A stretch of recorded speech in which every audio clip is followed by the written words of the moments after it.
Hello everyone. तो आज की क्लास में हम पढ़ने जा रहे हैं रेप्लिकेशन की प्रोसेस और मेनली हम यहाँ पर फोकस करेंगे रिवीजन बेसिस पर, चाहे वो CSR नेट का हो या कोई अदर लाइफ साइंसेस का एग्जाम हो। तो रेप्लिकेशन की प्रोसेस को स्टार्ट करने से पहले हमें कुछ डायग्राम्स अपने दिमाग में क्लियर होनी चाहिए, जैसे कि प्यूरिन्स और पिरिमिडीन्स की। अगर मैं प्यूरिन्स की बात करूं तो आपके पास दो टाइप की इंपॉर्टेंट प्यूरिन हैं जो कि डीएनए का पार्ट बनती हैं। दीज आर एडेनिन और ग्वानिन। अगर एडेनिन की बात करूं तो एडेनिन पर बेसिकली दो टाइप की रिंग प्रेजेंट होती है। एक होती है डाइजाइन रिंग जो कि 6 एटम्स की बनी होती है, और दूसरी होती है इमिडाजोल रिंग जो कि 5 मेंबर से मिलकर बनती है। जो डाइजाइन रिंग है जिसमें 6 मेंबर्स हैं, यहाँ पर बेसिकली जो नंबरिंग है वो यहाँ फर्स्ट नाइट्रोजन स्टार्ट होती है, और जो नंबरिंग होती है वो एंटी क्लॉकवाइज होती है in the diazine ring, where as in the case of imidazole ring जो नंबरिंग होती है वो क्लॉकवाइज डायरेक्शन में देखने को मिलती है। एडेनिन की खास बात है कि इसके 6th पोजीशन पर एक अमीनो ग्रुप होता है, तो इसीलिए हम इसे 6 अमीनो प्यूरिन भी बोलते हैं। अगर ग्वानिन की बात की जाए तो पूरा का पूरा स्ट्रक्चर एडेनिन की तरह ही होता है, बट डिफरेंस ये है कि 6th पोजीशन पर जहां पर एडेनिन पर अमीनो ग्रुप था, यहां पर डबल बॉन्ड O आ जाता है या कीटो ग्रुप आ जाता है, और जो सेकेंड पोजीशन थी यहां पर भी NH2 ग्रुप हो जाता है। इसीलिए हम इसे 2 अमीनो 6 कीटो प्यूरिन के नाम से जानते हैं। अगर मैं बात करूं पिरिमिडीन्स की, तो पिरिमिडीन्स बेसिकली ऐसे मॉलिक्यूल्स हैं जहां पर सिर्फ डाइजाइन रिंग्स ही देखने को मिलती है, and they are represented by the letter Y। तो यहां पर आपके पास जो नंबरिंग है वो ध्यान देने की बात है कि नाइट्रोजन नंबर 1 से तो स्टार्ट होती है, but this nitrogen position is lying downwards. अब यहां पर जो नंबरिंग है वो क्लॉकवाइज होती है। तो ये आपके पास साइटोसिन का डायग्राम है। अगर साइटोसिन का ऑक्सीडेटिव डीएमिनेशन होता है तो आपको यूरेसिल देखने को मिलता है, और यूरेसिल के स्ट्रक्चर्स पर अगर आप इस पोजीशन पर दैट इज 5th कार्बन पर एक मिथाइल ग्रुप ऐड कर दोगे तो that is called as thymine. तो इसीलिए हम थाइमीन को 5 मिथाइल यूरेसिल के नाम से भी जानते हैं। इसके बाद आपको जैसे कि पता ही है कि डीएनए के मॉलिक्यूल्स बार बार रेप्लिकेट करते हैं, and replication process it takes place inside the nucleus. DNA से बनने वाली आरएनए की प्रोसेस को हम ट्रांसक्रिप्शन बोलते हैं, जो अगेन न्यूक्लियस में देखने को मिलती है। आरएनए से प्रोटीन बनना, इस प्रोसेस को हम ट्रांसलेशन बोलते हैं, जो कि न्यूक्लियस से बाहर देखने को मिलती है।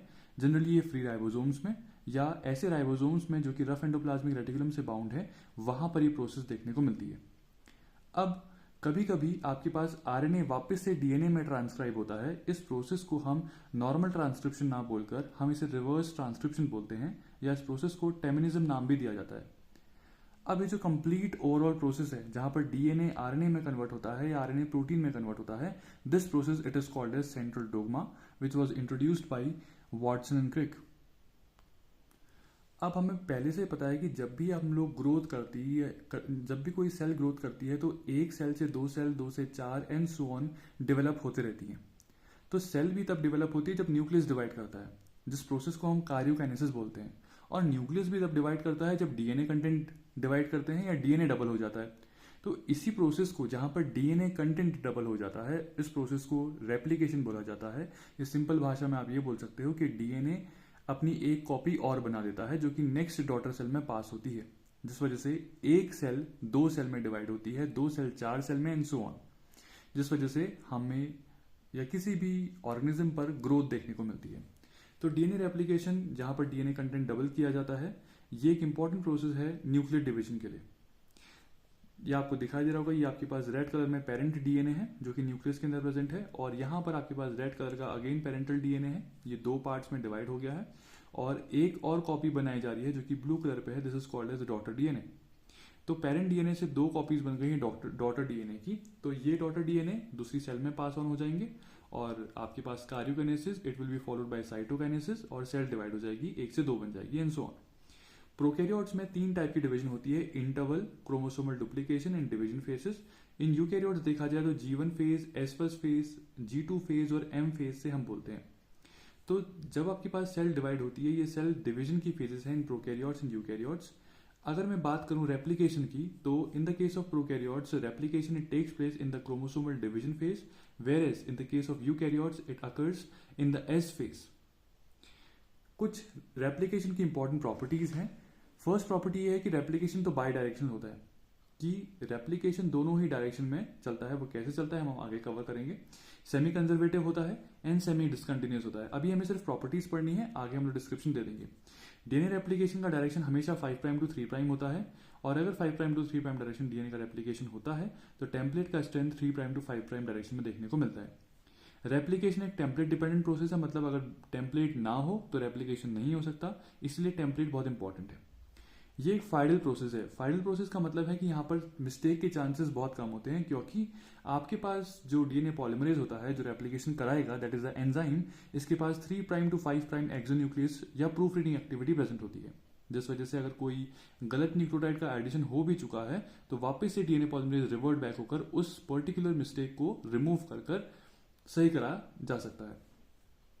इसके अलावा डीएनए पॉलीमरेज जो है वो न्यूक्लियोटाइड्स को 3 प्राइम एंड पर ऐड करता है। तो जो भी आपके पास 3 प्राइम एंड है तो उस पर ही डीएनए पॉलीमरेज न्यूक्लियोटाइड्स को ऐड कर सकता है। अगर आपके पास 3 प्राइम एंड अवेलेबल है ही नहीं तो डीएनए पॉलीमरेज कुछ भी नहीं कर सकता। तो इसीलिए किसी तरीके से आपको 3 प्राइम एंड होना जरूरी है, या बेसिकली 3 प्राइम OH ग्रुप का होना जरूरी है। तो this 3 prime OH group it is provided by the primer, जो कि हम लोग आगे देखेंगे। तो ये जो 3 प्राइम OH ग्रुप होता है जो प्राइमर के पास ऑलरेडी प्रेजेंट है, ये बेसिकली अटैक करता है 5 प्राइम अल्फा फॉस्फेट पर, जो कि इनकमिंग न्यूक्लियोटाइड के पास है। और जो 5 प्राइम अल्फा फॉस्फेट प्रेजेंट है तो उसके अल्फा फॉस्फेट में जैसे ही अटैक करेगा 3 प्राइम OH ग्रुप, तो वहां से पायरोफॉस्फेट रिलीज हो जाएगा और वहां पर डायरेक्टली फॉस्फोडाइस्टर बॉन्ड का फॉर्मेशन होगा। Even this reaction can be reversed.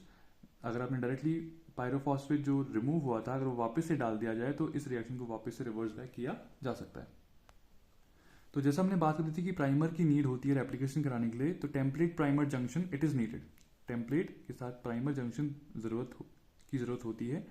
DNA polymerase खुद इनिशिएट नहीं कर सकता रेप्लिकेशन, उसे किसी तरीके से फ्री 3 प्राइम OH ग्रुप चाहिए ताकि वो डीएनटीपीज को या डीऑक्सी राइबो न्यूक्लियोटाइड फॉस्फेटेज को ऐड किया जा सके। तो डीएनए पॉलीमरेज सिर्फ एग्जिस्टिंग 3 प्राइम OH ग्रुप को या एग्जिस्टिंग 3 प्राइम ऐड को सिर्फ एक्सटेंड कर सकता है। तो हमें किसी तरीके से प्राइमर्स की रिक्वायरमेंट होती है। तो in the case of DNA replication हम लोग प्राइमर्स का इस्तेमाल करते हैं, and these primer are called as RNA primers. ये आरएनए प्राइमर्स बहुत छोटे होते हैं, 5 to 15 न्यूक्लियोटाइड्स के होते हैं, and they basically provide 3 prime OH group ताकि डीएनए पॉलीमरेज अपना काम कर पेरेंट न्यूक्लियोटाइड के कॉम्प्लीमेंट्री डीएनए न्यूक्लियोटाइड्स को या डीएनटीपीज को ऐड कर सके। इसके बाद यहाँ पर लिखा गया कि कहाँ पर प्रोसेस रेप्लिकेशन की हो सकती है। जैसे हमने बताया कि रेप्लिकेशन होने के लिए एक तो डीएनए पॉलीमरेज की बहुत इंपॉर्टेंट जरूरत है। इसके अलावा मैग्नीशियम आयंस, डीएनटीपीज, अगर आपने मान लो एक टेस्ट ट्यूब पर दे दी और these are different test tubes ABCD different type के टेस्ट ट्यूब्स हैं जहां पर आपने particular template strand already parent का डाला हुआ है, तो यहां पर क्या रेप्लिकेशन होगा? फर्स्ट वाले पर एप्लीकेशन नहीं होगा क्योंकि यहाँ पर कोई भी 3 प्राइम OH ग्रुप अवेलेबल नहीं है। सेकंड वाले पर 3 प्राइम OH ग्रुप अवेलेबल है तो यहाँ पर एप्लीकेशन होगा। थर्ड वाले पर भी सेम सिनेरियो है, यहाँ पर भी एप्लीकेशन होगा। फोर्थ वाले में 3 प्राइम OH ग्रुप अवेलेबल नहीं है तो यहाँ पर एप्लीकेशन नहीं होगा। ई वाले पर देखा जाए तो यहाँ पर 3 प्राइम OH ग्रुप प्रेजेंट है तो यहाँ पर एप्लीकेशन होगा और इस पोजीशन पर फिर एप्लीकेशन देखने को मिल जाएगा। अगर मैं एफ की बात करूं तो देखो यहाँ पर 3 प्राइम OH ग्रुप तो है बट इसके अपोजिट पर 5 प्राइम इस साइड पर पेरेंट स्ट्रैंड अवेलेबल ही नहीं है, तो इसीलिए यहाँ पर भी रेप्लिकेशन देखने को नहीं मिल सकता। अगर मैं इस साइड की बात करूं तो यहाँ पर भी रेप्लिकेशन देखने को नहीं मिल सकता क्योंकि 3 प्राइम OH ग्रुप अवेलेबल नहीं है। और अगर यहाँ पर अगर आप बोलते हैं तो इसके अपोजिट कॉम्प्लीमेंट्री पेरेंटल स्ट्रैंड देखने को नहीं मिल रहा है। अगर मैं एच की बात करूं तो यहाँ पर भी सेम कंडीशन है जी की तरह, बट डिफरेंस इतना है कि यहाँ पर 3 प्राइम OH ग्रुप अवेलेबल है, साथ में पेरेंट स्ट्रैंड भी अवेलेबल है, टेम्पलेट भी अवेलेबल है ताकि 3 प्राइम OH ग्रुप और डीएनटीपी इसको हल्के हल्के कर यहाँ पर ऐड कर सके और इस साइड को 5 प्राइम से 3 प्राइम साइड को चेन इलोंगेट की जा सके। तो सिर्फ रेप्लिकेशन की नेसेसिटी इतनी सी है कि एक तो पहली बात टेम्पलेट स्ट्रैंड होना चाहिए, दूसरी बात आपके पास सिंगल स्ट्रैंडेड पार्ट प्रेजेंट होना चाहिए और तीसरी बात 3 प्राइम OH ग्रुप प्रेजेंट होना चाहिए जो कि फ्री हो ताकि इनकमिंग न्यूक्लियोटाइड्स को ऐड किया जा सके। तो ये आपके पास पेरेंटल स्ट्रैंड है और यहाँ पर कुछ न्यूक्लियोटाइड्स लगे हुए हैं, जो नाइट्रोजनस बेसेस लगे हुए हैं। आपके पास न्यू स्ट्रैंड जो कि रेड कलर का दिखाई दे रहा है वो सिंथेसाइज हो रहा है। सपोज करो कि ये प्राइमर था रेड कलर का और यहाँ पर इसके पास 3 प्राइम OH ग्रुप अवेलेबल था। अब पेरेंटल स्ट्रैंड पर प्रेजेंट है थाइमीन, तो इसके अपोजिट पर आपको ऐड करना है एडेनिन, ठीक है। या आपको एडेनिन तो नहीं बोलेंगे क्योंकि सिर्फ वो बेस है, आपको पूरा का पूरा डीएनटी भी ऐड करना पड़ता है, that is called as adenosine nucleotide triphosphate. तो आप एडिनोसिन न्यूक्लियोटाइड ट्राइफॉस्फेट यहाँ पर ऐड करेंगे, तो ये एडिनोसिन न्यूक्लियोटाइड ट्राइफॉस्फेट है, एटीपी है। तो 3' OH group will attack on this incoming nucleotide और यहाँ से पायरोफॉस्फेट रिमूव हो जाएगा और ये जो कंप्लीट एएमपी की फॉर्म है यहाँ पर जुड़ जाएगी। तो थाइमीन के अपोजिट एडेनिन लगा दिया जाएगा। फिर हमने बोलते हैं कि डीएनए रेप्लिकेशन एक फाइनल प्रोसेस है, यहाँ पर गलती होने के चांसेस बहुत कम है। रेप्लिकेशन की बात की जाए तो रेप्लिकेशन में डीएनए पॉलीमरेज के पास एबिलिटी है कि वो 5' से 3' डायरेक्शन पर मूव ऑन करता है और डीएनटीपीस को ऐड करता रहता है। बट इन केस अगर गलती हो जाए तो उसके पास 3' टू 5' एक्सोन्यूक्लियस एक्टिविटी भी है, जिसकी वजह से प्रूफ रीडिंग की जा सकती है और इनकरेक्ट न्यूक्लियोटाइड्स को रिमूव किया जा सकता है। रेप्लिकेशन अगर बिना प्रूफ रीडिंग एक्टिविटी के से हो, अगर प्रूफ रीडिंग एक्टिविटी मान लो रेप्लिकेशन पर नहीं है या डीएनए पॉलीमरेज के पास नहीं है, तो 10⁵ न्यूक्लियोटाइड एडिशन पर एक बार गलती हो सकती है। 10⁵ न्यूक्लियोटाइड अगर ऐड हो गए उसमें एक बार गलती के चांसेस है। बट अगर आपके पास एक्सोन्यूक्लियस एक्टिविटी प्रेजेंट है या प्रूफ रीडिंग एक्टिविटी प्रेजेंट है तो गलती होने के चांसेस कम हो जाते हैं। 10⁻7 बेस पेयर के एडिशन पर एक बार गलती होती है। बट अगर एक्चुअली एरर रेट को देखा जाए तो इट इज अबाउट 10⁻10 पर एक बार। तो ये इसलिए होता है क्योंकि आपके पास कुछ रिपेयर मैकेनिज्म भी होते हैं, except the DNA polymerase itself repair mechanism भी इन्वॉल्व होते हैं, जिस वजह से एरर रेट और कम हो जाता है। बाकी ये नीचे आपके पास डीएनए पॉलीमरेज का एरर रेट यहां पर समराइज किया गया। अब हमें पता है, ठीक है, रेप्लिकेशन 5' टू 3' डायरेक्शन पर होता है, बट अगर रेप्लिकेशन 3' टू 5' डायरेक्शन पर होता तो क्या होता। फॉर एग्जाम्पल, जैसे कि मान लो नीचे वाला पेरेंटल स्ट्रैंड है और ऊपर वाला आपके पास डॉटर स्ट्रैंड जो सिंथेसाइज किया जा रहा है, यहां पर आपके पास क्या होता है, अगर 3' टू 5' सिंथेसिस हो रहा है, इस डायरेक्शन पे सिंथेसिस हो रहा है, तो आपके पास क्या होगा, यहाँ पर ट्राइफॉस्फेट वाली फॉर्म होगी और जो आपके पास न्यूक्लियोटाइड आएगा उसके पास एक 3' OH ग्रुप होना चाहिए, क्योंकि 3' OH ग्रुप ही ट्राइफॉस्फेट पे अटैक करता है। तो जैसे ही 3' OH ग्रुप वाले न्यूक्लियोटाइड को लाया गया, उसने पायरोफॉस्फेट में अटैक किया, पायरोफॉस्फेट बीटा और गामा वाले फॉस्फेट रिमूव हो गए, यहाँ पर एक बॉन्ड बन गया। फॉर एग्जाम्पल, यहाँ पर जो इनकमिंग न्यूक्लियोटाइड आया था वह ग्वानिन आया था और ग्वानिन यहाँ पर आकर जुड़ गया।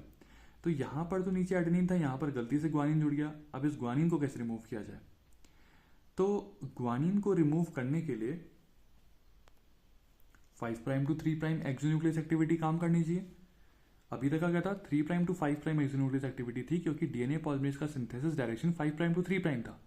बट अब क्योंकि आपके पास डीएनए पॉलीमरेज का रेप्लिकेशन डायरेक्शन अगर 3' टू 5' होता, अगर हम लोग ये बात कर रहे हैं, तो ऑफकोर्स ये बात है एक्सोन्यूक्लियस एक्टिविटी उसके अपोजिट होनी चाहिए, दैट इज 5' टू 3'। तो अगर 5' टू 3' एक्सोन्यूक्लियस एक्टिविटी है तो ग्वानिन को रिमूव भी कर देगी, अच्छी बात है। जैसे ही ग्वानिन को रिमूव कर दिया गया तो you are only left with single phosphate, आपके पास यहाँ पर मोनोफॉस्फेट वाली फॉर्म प्रेजेंट है। बट अगर मोनोफॉस्फेट वाली फॉर्म है, आप चाहते हो कि यहाँ पर एक करेक्ट न्यूक्लियोटाइड आए, एडेनिन के अपोजिट में थाइमीन वाला न्यूक्लियोटाइड आए, तो थाइमीन तो अपनी ट्राइफॉस्फेट वाली फॉर्म पर आएगा, 3' OH ग्रुप इसका यहाँ पर अटैक ही नहीं कर पाएगा, क्योंकि यहाँ पर ट्राइफॉस्फेट वाली फॉर्म अवेलेबल ही नहीं है। क्योंकि आप जानते हैं कि 3' OH ग्रुप ट्राइफॉस्फेट वाली फॉर्म को अटैक करता है, उसके बीटा और गामा फॉस्फेट को रिमूव कर देता है। बीटा और गामा फॉस्फेट तो है ही नहीं, तो अल्फा फॉस्फेट में अटैक हो ही नहीं पाएगा। तो कोई भी सवाल पैदा नहीं होता कि यहाँ पर आपके पास करेक्ट बेस आकर जुड़ जाए। तो रेप्लिकेशन इस डायरेक्शन पर 3' टू 5' डायरेक्शन पर पॉसिबल नहीं है। तो अगर और हम लोग क्लैरिटी से बात करें तो देखने को मिलेगा कि यहाँ पर पॉलीमराइजेशन तो नॉर्मली हो रहा है, बट प्रूफ रीडिंग अच्छे से नहीं हो पा रही है। और अगर प्रूफ रीडिंग गलती से हो भी गई, एक बार एक गलत न्यूक्लियोटाइड को ऐड कर सही न्यूक्लियोटाइड लगा भी दिया गया, तो डीएनए पॉलीमरेज एक्टिविटी वापस से स्टार्ट नहीं की जा सकती। सेकंड थर्ड पॉइंट हमने बात करी थी कि डीएनए रेप्लिकेशन एक टेम्पलेट डिपेंडेंट प्रोसेस है। यहां पर आपके पास DNA dependent DNA polymerase use किए जाते हैं। ये डीएनए को ही टेम्पलेट की तरह यूज करते हैं और डीएनए का ही फॉर्मेशन करते हैं डॉटर स्ट्रैंड पर, जैसे कि DNA polymerase 1, 2, 3, 4 and 5 and DNA polymerase alpha, beta, gamma, delta and epsilon and so on. But कुछ जगह पर आरएनए को भी टेम्पलेट की तरह यूज किया जा सकता है और उसके अपोजिट पर डीएनए का सिंथेसिस किया जा सकता है, जिसको हम बोलते हैं आरएनए डिपेंडेंट मतलब आरएनए पर डिपेंडेंट है और डीएनए का सिंथेसिस किया जा रहा है। आरएनए डिपेंडेंट डीएनए पॉलीमरेज, जिसका एग्जांपल है रिवर्स ट्रांसक्रिप्टेज एंड टेलोमरेज, जो आप आगे की क्लास में देखोगे। कुछ ऐसे भी डीएनए पॉलीमरेज हैं जिनको हम टेम्पलेट इंडिपेंडेंट बोलते हैं, जिनको टेम्पलेट की रिक्वायरमेंट नहीं होती है, जैसे कि टर्मिनल डीऑक्सी ट्रांसफरेज, जो कि वीडीजे रिकॉम्बिनेशन पर यूज किया जाता है। तो उसकी वजह से सेम इंफॉर्मेशन डॉटर सेल्स में पास की जाती है। इसके अलावा टर्मिनल डीऑक्सी न्यूक्लियोटाइड ट्रांसफरेज, जिसकी हम लोग बात कर रहे हैं, ये प्रेजेंट होता है बी सेल्स पर। इसे हम लोग ब्लॉटिंग टेक्निक्स पर भी यूज कर सकते हैं and it is also even use in repair mechanisms. Fourth point है कि रेप्लिकेशन जो है एक सेमी डिसकंटिन्यूअस प्रोसेस है। सेमी डिसकंटिन्यूअस प्रोसेस ये बहुत इंपॉर्टेंट प्रोसेस है, इसको समझना बहुत इंपॉर्टेंट है। जैसे कि मान लीजिए आपके पास ये डीएनए का स्ट्रैंड है, डीएनए के स्ट्रैंड को अगर मैं जूम करके देखूं तो मान लो हमने ऐसे के बना लिया। आपके पास एक ओरिजिन वाली प्ले जगह है, यहाँ पर दोनों के जो डीएनए स्ट्रैंड होते हैं, आपको पता होगा कि एक का स्ट्रैंड दूसरे के पैरेलल तो होता है but they are opposite in direction. तो एक 5 प्राइम टू 3 प्राइम डायरेक्शन पर है, तो दूसरा वाला 5 प्राइम टू 3 प्राइम डायरेक्शन पर देखने को मिलता है। यहाँ पर आपके पास हेलिकेज एक्टिविटी की वजह से क्या हुआ कि आपके पास मान लो यहाँ पर लूप फॉर्मेशन हुआ या रेप्लिकेशन बबल का फॉर्मेशन हुआ और रेप्लिकेशन की प्रोसेस स्टार्ट हो गई। कैसे होती है वो हम लोग आगे क्लास में डिस्कस करेंगे, बट अभी शॉर्ट फॉर्म में देखो। रेप्लिकेशन की प्रोसेस स्टार्ट हुई, रेप्लिकेशन बबल का फॉर्मेशन हुआ। हमें पता है कि replication 5 prime to 3 prime direction पर चलता है, तो जहां से जिस जगह पर रेप्लिकेशन खुला हुआ है यहाँ पर वो पॉइंट्स है 5 प्राइम टू 3 प्राइम, जहां की साइड को रेप्लिकेशन चल रहा है, और यहाँ नीचे वाले स्टैंड पर राइट हैंड साइड को रेप्लिकेशन देखने को मिल रहा है। तो ये अभी आरएनए प्राइमर्स को जोड़ा गया है। RNA primers basically 3 prime OH group provide करेंगे और अब डीएनटीपीस को लाया जाएगा, डीएनए पॉलीमरेज आएगा और वो आगे की तरफ रेप्लिकेशन कराएगा। अब यहाँ पर डायरेक्शन ये है और यहाँ पर डायरेक्शन ये है, बट जैसे ही ये स्ट्रैंड और खुलता है, इस साइड को और खुलेगा, इस साइड को और खुलेगा, तो यहाँ पर और छोटे छोटे से प्राइमर्स लगते ही रहेंगे जैसे जैसे स्ट्रैंड खुलता रहेगा। अगर यहाँ पर स्ट्रैंड और खुलेगा तो और प्राइमर्स लगेंगे, और खुलेगा तो और प्राइमर्स लगेंगे। तो देखने को ये मिलता है कि एक आपके पास ऐसा पोर्शन है जहां पर तो कंटिन्यूस सिंथेसिस चल रहा है। देखिए फर्स्ट वाला, इसको मैंने नंबर दे दिया, फर्स्ट वाला कंटिन्यूस, यहाँ पर सेकंड वाला कंटिन्यूस, बट थर्ड और फोर्थ को अगर ध्यान से देखें तो यहाँ पर कंटिन्यूस सिंथेसिस देखने को नहीं मिल रही है, डिसकंटिन्यूस सिंथेसिस देखने को मिल रही है। इसीलिए हम इस प्रोसेस को सेमी डिसकंटिन्यूस प्रोसेस बोलते हैं।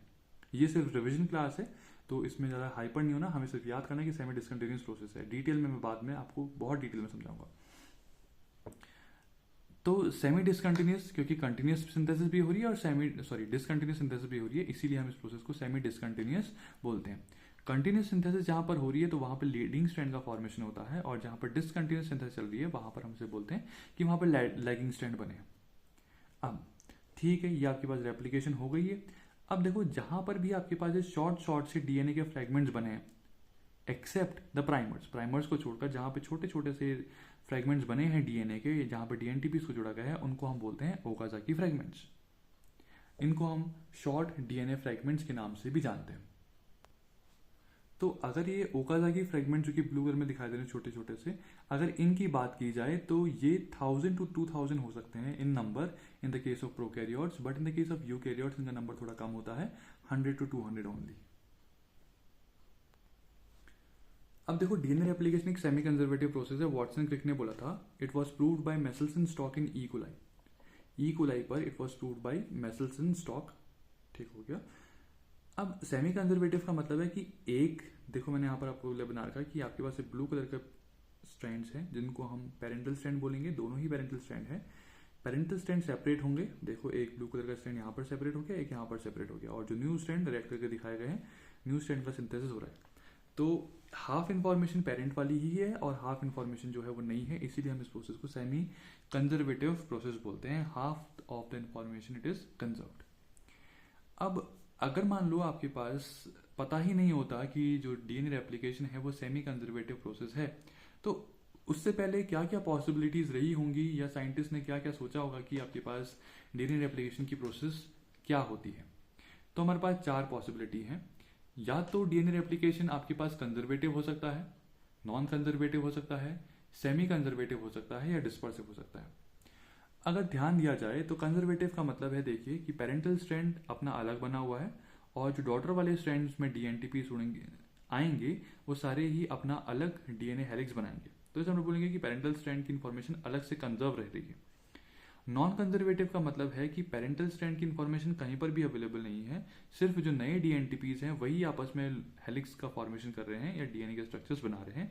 इस प्रोसेस को बोलते हैं नॉन कंजर्वेटिव, मतलब पेरेंट का कोई भी कंजर्वेटिव पार्ट है ही नहीं, पेरेंट इन्फॉर्मेशन कंजर्व नहीं हो पा रही है। सेमी कंजर्वेटिव का मतलब है, जैसे मैंने ऊपर बताया था, कि half of the information it is of parent and half is of the new dNTPs which are being added. Fourth हो सकता है डिस्पर्सिव। डिस्पर्सिव का मतलब है कि यहाँ पर कहीं पे देखो रेड दिख रहा है, कहीं पे ब्लू, देन रेड, फिर ब्लू, कहीं पर ब्लू ब्लू ब्लू, फिर रेड रेड रेड, कहीं पर भी रेड और ब्लू के पैचेस या कहीं पर भी रेड और ब्लू के डीएनटीपी देखने को मिल सकते हैं। इसको हम बोलते हैं डिस्पर्सिव, जहां पर रैंडम अरेंजमेंट होता है डीएनटीपीज का या हेलिक्स का। तो ये 4 पॉसिबिलिटी हैं, बट लास्ट में प्रूफ किया गया कि जो डीएनए रेप्लिकेशन है वो सेमी कंजर्वेटिव ही होता है। तो मेसेल्सन स्टॉक ने कैसे प्रूव किया कि जो डीएनए का रेप्लिकेशन है वो 4 पॉसिबिलिटीज को फुलफिल पूरी तरीके से नहीं कर रहा, उसमें से सिर्फ एक ही पॉसिबिलिटी है, that is the nature is semi conservative. ये प्रूव किया गया ई कोलाई को यूज कर। ई कोलाई को उन्होंने कल्चर किया अमोनियम क्लोराइड पर, जहां पर N15 या नाइट्रोजन का हैवी आइसोटोप को यूज किया गया, और उस अमोनियम क्लोराइड के सॉल्यूशन पर ई कोलाई को बहुत सारी जनरेशन के लिए ग्रो कराया गया, जिस वजह से जितना भी डीएनटीपीज था या जहां पर भी नाइट्रोजनस बेसिस थे वहां पर प्रेजेंट होने वाली नाइट्रोजन पर हैवी आइसोटोप ऑफ नाइट्रोजन गया होगा, दैट इज N15 वाली फॉर्म गई होगी। बहुत सारी जनरेशन तक का कल्चर किया गया तो सभी में N15 वाली फॉर्म थी, बट कुछ टाइम बाद उस ई कोलाई को ट्रांसफर कर दिया गया N14 वाले मीडियम पर। तो फर्स्ट वाली कंडीशन पर फॉर एग्जाम्पल जो लाइट ग्रीन कलर का बनाया गया है, it is representing the heavy isotope of nitrogen containing the N15, whereas the red color it is representing the medium of N14। तो N15 पर जब ग्रो किया गया बहुत सारी जनरेशन के लिए, तो सारे ही डीएनए पर जो नाइट्रोजनस बेसिस थे वो हैवी वाले थे, तो पूरा आपको डीएनए ग्रीन कलर का दिखाई दिया फॉर एग्जाम्पल, इसे समझाने के लिए। तो N15 वाली फॉर्म प्रेजेंट थी। N14 पर जैसे ही ग्रो किया गया तो आपने देखने को मिला कि N15 वाली फॉर्म और N14 वाली फॉर्म कहीं कहीं पर देखने को मिल रही है। ये हम अभी विजुअलाइज नहीं कर पा रहे हैं, ये सिर्फ हमारे पास नोटबुक पर पेन और पेपर पर पॉसिबल है, क्योंकि हमें पता है सेमी कंजर्वेटिव है, बट उन्हें पता नहीं था कि कैसा दिख रहा है। वो उन्होंने सीजियम क्लोराइड की डेंसिटी सेंट्रिफिकेशन पर प्रूव किया। वो कैसे हम देखते हैं। वापिस से सेकेंड जनरेशन पर उन्होंने N14 मीडियम पर ही ग्रो कराया और उन्होंने पाया कि आपके पास एक पेरेंट इन्फॉर्मेशन तो कंजर्व हो रही है। जैसे कि मान लीजिए ये ग्रीन स्ट्रैंड अलग हो जाएगा, रेड अलग हो जाएगा, वापस से ग्रीन अलग हो जाएगा और रेड अलग हो जाएगा, क्योंकि N14 मीडियम में रखा है तो रेड वाला वापस से आएगा, रेड आ जाएगा, रेड आ जाएगा, नेक्स्ट रेड आ जाएगा, नेक्स्ट रेड आ जाएगा। तो आपके पास 4 पॉसिबिलिटी देखने को मिली। तो जब उन्होंने इस पूरे ही एक्सपेरिमेंट को सीजियम क्लोराइड की डेंसिटी सेंट्रिफिकेशन पर रन किया तो देखने को मिला, जब उन्होंने सिर्फ N15 वाले मीडियम पर ग्रो किया था तो आपको सिर्फ बैंड जो था वो हैवी का देखने को मिला, जो कि सबसे नीचे की तरफ देखने को मिला।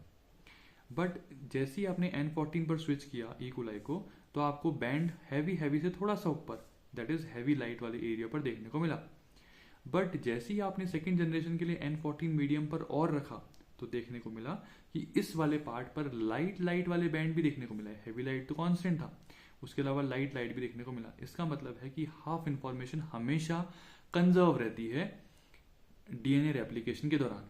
तो यहां से प्रूव हो गया कि जो डीएनए का रेप्लिकेशन है वो कंजर्वेटिव नहीं है बल्कि सेमी कंजर्वेटिव है। अगर मान लीजिए डीएनए का रेप्लिकेशन कंजर्वेटिव होता, तो अगर डीएनए का रेप्लिकेशन कंजर्वेटिव होता तो ऐसे देखने को मिलता। ये आपके पास डीएनए है, N15 पर ग्रो किया तो आपके पास यहाँ पर पूरा ग्रीन वाली फॉर्म देखने को मिली। अगर N14 पर ग्रो किया तो क्या हुआ, N14 पर ग्रो करने के बाद जो नया आपके पास नाइट्रोजनस बेसिस थे वो सब आपस में ही इनकॉर्पोरेट हो गए, जिस वजह से हैवी बैंड तो अपने पास उसी जगह पर देखने को मिला और एक नया बैंड अलग देखने को मिला जो कि लाइट पोजीशन पर था। वापस से उसको N14 मीडियम पर जब ग्रो कराया तो सेम कंडीशन होनी चाहिए, पेरेंटल वाले कांस्टेंट रहने चाहिए, वो तो कंजर्व्ड है, और जो जितने भी नए डीएनटीपीज डलेंगे वो अपने अलग अलग डीएनए हेलिक्स बनाएंगे। तो इसीलिए इसमें देखने को मिला कि लाइट का कंसेंट्रेशन तो बढ़ता रहा और हैवी का कंसेंट्रेशन बढ़ता रहा। तो जब कभी भी आपको एग्जाम में ऐसा कोई बैंड दिखाई दे जहां पर हैवी बैंड वहीं पर कांस्टेंट रहे और सिर्फ लाइट की इंटेंसिटी बढ़ती हुई दिखाई दे, तो आप इतना समझ जाना कि वहां पर रेप्लिकेशन कंजर्वेटिव तरीके का हुआ है। अगर मैं बात करूं रेप्लिकेशन मोड की, जहां पर हम बात करेंगे इट इज नॉन कंजर्वेटिव, तो यहां पर क्या होगा कि कंजर्व ही नहीं है। तो आपके पास डीएनए का स्ट्रैंड था, पेरेंटल वाला हैवी हैवी का बैंड आया, N14 पर ट्रांसफर किया तो लाइट लाइट का बैंड आया, हैवी वाला गायब हो गया। N14 पर ट्रांसफर किया, वापस से लाइट बैंड की इंटेंसिटी देखने को मिली। तो ऐसी कंडीशन जहां पर आपको हैवी हैवी वाला बैंड देखने को ही ना मिले, सिर्फ लाइट की इंटेंसिटी ही बढ़ते जा रही है, तो उसको हम बोलेंगे non conservative type. Third condition है डिस्पर्सिव।